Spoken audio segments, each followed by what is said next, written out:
Assalamualaikum warahmatullahi wabarakatuh. Di sini saya ingin menjelaskan lagi tentang sistem-sistem perpajakan dan tarif pajak. Jangan lupa like, komen, dan subscribe ya. Dan saya ingin menjelaskan tentang prinsip-prinsip pemungutan pajak menurut Adam Smith.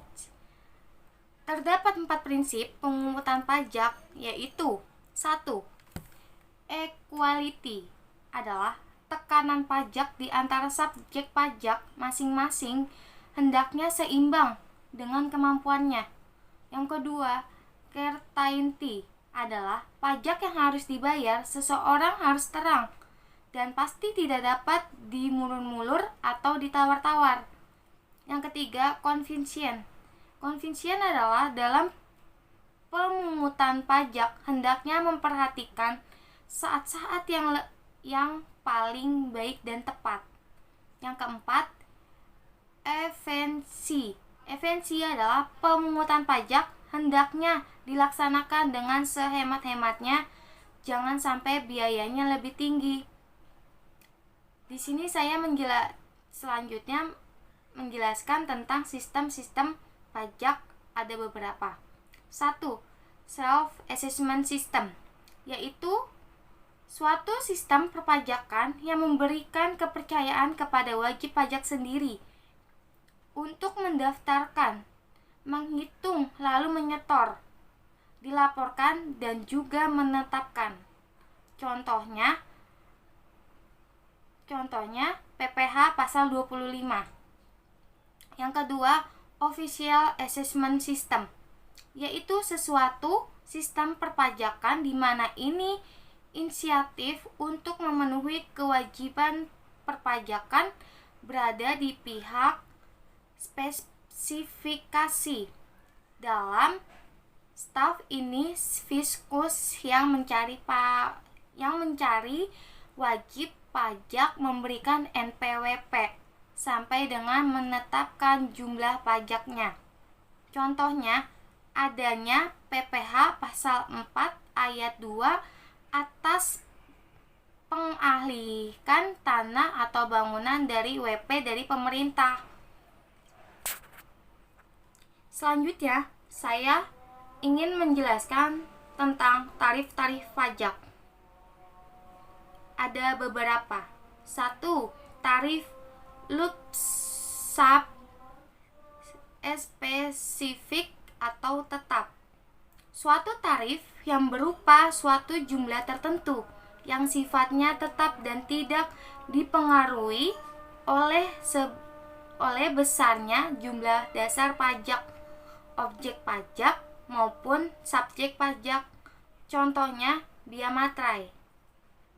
Yang kedua, tarif proporsional adalah tarif ini merupakan sebuah presentase tunggal yang dikenakan terhadap semua objek pajak berapapun nilainya.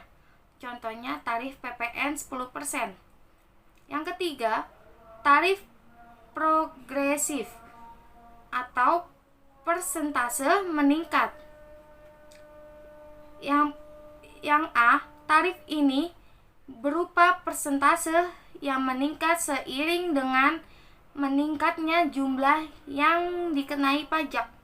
Yang kedua, penerapan tarif progresif dalam PPh tidak dilakukan secara absolute flat rate, melainkan dilakukan secara berlapis bracket rate. Di sini ada contohnya. Penghasilan kena pajak sampai dengan 50 juta, tarif pajaknya 5%. Di atas 50 juta sampai 250 juta, tarif pajaknya 15%. Di atas 250 juta sampai 500 juta, tarif pajaknya 25%. Di atas 500 juta, tarif pajaknya 30%. Yang keempat, tarif degresif atau persentase menurun. Tarif ini berupa persentase yang menurun seiring dengan meningkatnya jumlah yang dikenai pajak. Contohnya, penghasilan kena pajak sampai dengan 50 juta, tarif pajaknya 25%. Di atas 50 juta sampai 100 juta, tarif pajaknya 15%. Di atas 10 juta, tarif pajaknya 5%. Di sini ada tarif ad valorem, adalah suatu tarif dengan persentase tertentu yang dikenakan atau ditetapkan pada harga atau nilai suatu barang. Contohnya, PT XZY mengimpor barang jenis A sebanyak 1.500 unit dengan harga per unit 10 juta. Jika tarif biaya masuk atas impor barang tersebut 20%, maka besarnya biaya masuk yang harus dibayar adalah nilai barang impor seharga 1.500 dikali 100.000 sama dengan 150 juta. Tarif biaya masuk 20%, maka biaya masuk yang harus dibayar 20% dikali 150 juta.